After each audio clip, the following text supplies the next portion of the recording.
Hello everybody, I'm Xander from Fun King 3D. Welcome to this week's episode of Xander's Thing Thursday. I have a printer, I have a spool, and I also have a problem.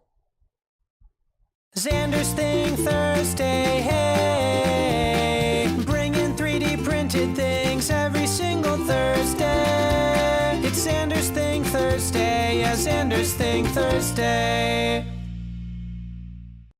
We won this printer from the YouTube channel Technology Nerd 18. But it did not come with a spool holder,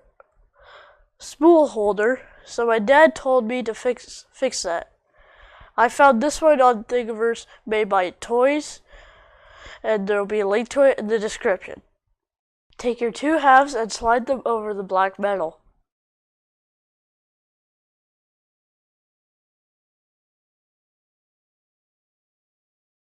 Make sure the hole is lined up down the middle. Now take the small peg with the flat side towards the printer and press it down through the hole.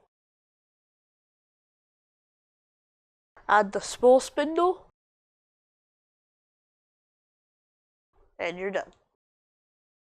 This was printed in IC3D PETG, which is really exciting because this is only one out of two spools ever made.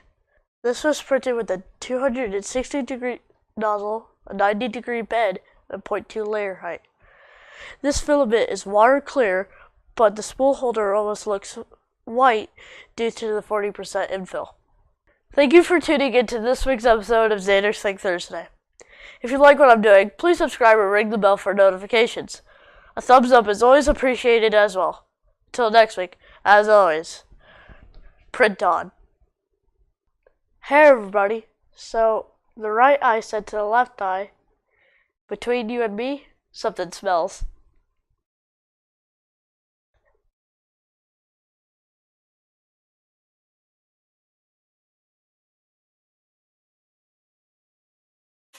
I just want to know.